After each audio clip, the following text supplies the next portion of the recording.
It's a Tuesday evening and you're watching Caught Out on YouTube. If not Caught Out, maybe Born to Kill or Killer Couples? One of those. A murder that shocks a small town. The victim usually a young woman, oft by her husband or boyfriend, although they like to drag out the reveal. But you know it's a close male connection because he's the only one they don't interview. He's locked up. Meanwhile, you get plenty of screen time with the mouth-breathing parents, rednecks who look too stupid to have had a child in the first place, the victim's shock and awe girlfriends, all lip fillers and smoky eye, and fat cops faking tears and gasping, "Sorry," as if 30 years hadn't passed since they'd worked the case. Not much in the way of IQ or planning in these shows. Still, you're kind of hooked. Hooked on the CSI-type shows too. Finding a suspect's car in CCTV footage, spraying luminol to show blood spray patterns, connecting a gun to a crime from firing pin impressions and bullet lands and grooves, hair testing for poisons, cell tower pinging used to trace a phone. And the cock-ups. Some guy jailed for arson because an expert misread the charring patterns in a house fire. Another for rape because the lab tech spent the whole day testing samples from other cases without changing her gloves. Cases that fell over when it came out that the forensic hero had lied about his qualifications for 20 years. Caught Out specialises in CCTV, solving murders where people's movements, victims, suspects, perpetrators, hold the key. It's a Canadian show that sometimes looks at cases from other countries. Tonight's is Australian, so maybe you're a little more interested than usual. July 2022. A man walking his dog. What else? Stumbles upon the body of a young blonde in bushland near Tailem Bend, southeast of Adelaide. Alicia Kennedy, reported missing 4 days earlier.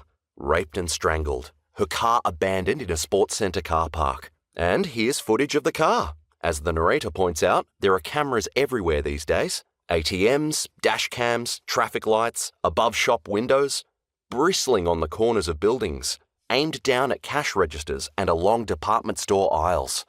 It's easy to multitask when you're watching a show like Caught Out. Emails, Facebook, eBay, the dark web. See if anyone's bid on your lock of the Sydney granny killer's hair. Even sew on a button. Tonight, you're polishing your Netsky pieces. A boxwood rabbit, a cherrywood lunar hare, and an ivory wild boar. All authenticated, genuine Edo period, and valued by Christie's at $250,000. You look up. The big TV washes the sitting room with murky colours, but the voiceover narrating the standard banal reenactment is aiming for edgy tension. Not that easy to inject tension into a couple of, quote, detectives with bad suits and worse hair looking up at a car park CCTV camera, then checking out grainy footage on a tiny monitor. It's made on the cheap, this show. Dragged out, too. They could cover everything in 10 minutes. You return to the little boar you're buffing with a lens cleaning cloth. Here's Alicia on her last day alive, locking her Kia and weaving through a field of parked cars. The timestamp reads 4:38 p.m. Winter, grey, gloomy, getting dark outside. A cold light drawing in. And here she is again, entering a big hardware barn. A Tradeworks, judging by the logo, and heading straight for the paint section. Tins, brushes, rollers. Talking to a guy mixing paint for another customer.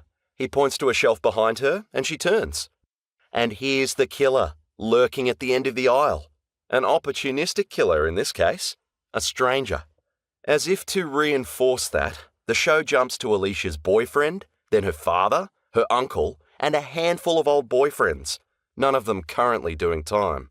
All with alibis, all choking up as they pour on the cliches. So much to live for. Just a beautiful soul.